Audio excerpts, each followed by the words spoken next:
employee disengagement could cost organizations loss of stagnation and market share. What are some signs that lead to this? Yeah, so how do employees become disengaged, right? And how do you tell? So there's lots of ways to see that. Yeah. And that really gets back to, what does FiveFour do? Mm-hmm.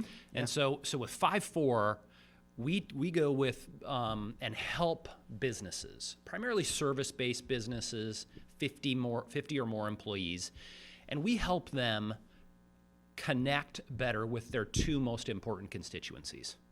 That's people and customers. Exactly. And those are intertwined a lot, right? Because we're asking our employees to engage with our customers, and so those are the two most important audiences we work with.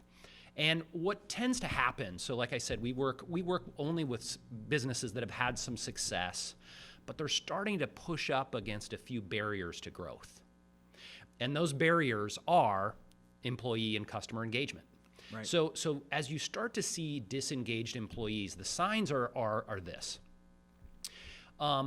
It used to be this kind of small collegial atmosphere where everyone was surrounding the leader or the owner. Yeah.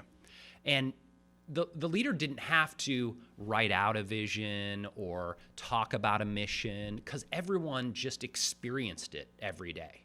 Exactly. So there's this connection to the mission of the organization, even if it's unstated. But now that success has started to make them a little bigger. Right. And the leader can't touch every person within the company every day or even every week sometimes. You're so right with that. So now, where we used to have this real close proximity to the leader, now I might not know him very well or her very well. And so I start to become disengaged to the mission.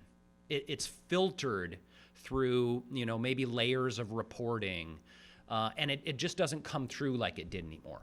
And so the way those show up is, I used to show up at work at 7:30 ready to go. Now I'm maybe walking in at 8:05. Right. I used to have this pile of vacation and PTO that I wasn't taking. Now I'm probably pushing up against that limit. I used to not have to have people, remind me, hey, you need to get this done, you need to get this done. But now there's just not the fire that there used to be.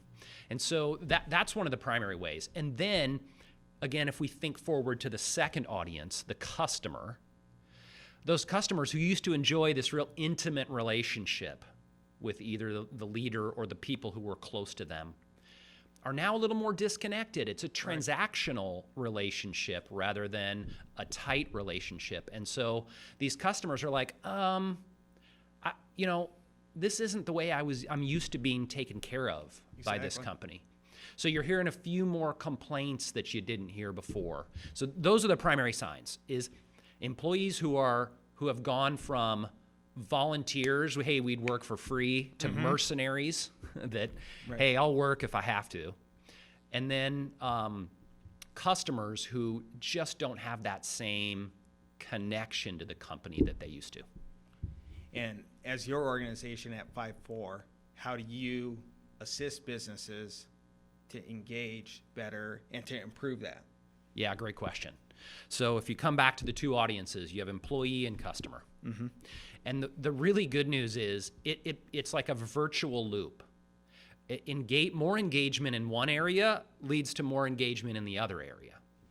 So as we dig in with companies, one of the first things we want to do is connect back to that original purpose. Why did this organization get founded in the first place? What unique problem in the world were they set up to tackle? And so we want to connect back to that, because most people today want more than just a paycheck. They do. They want a reason. They want to make a difference in the world. And that's usually why an entrepreneur starts a business too. Exactly. Because if it's just about money, I can tell you the early years of entrepreneurship would kill you. Because it's generally you're not generating a bunch of money then. You're taking a pay cut to build for the future. So we want to reconnect to that original purpose. Then once we've done that, we want to also get back to that original purpose was usually around doing something for some customer. Right. And that was the magic. That's what led to the success, the early success in these businesses. But like I said, it started to get kind of, filtered down. Mm-hmm. So we're going to go back and say, what was it that caused customers to engage with this company and lead to that early success?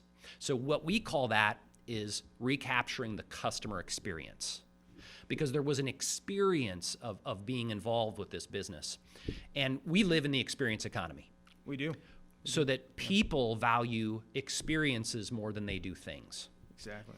And our training walks through what are those 5 components of a remarkable transformational customer experience. An experience that keeps customers coming back to the business no matter what we're selling. Mm-hmm. And we help businesses develop that. So you've got your purpose and your customer experience. Then there's a critical next step. You have to teach people how to do it. That's where the mm-hmm. development, the personal development gets into it.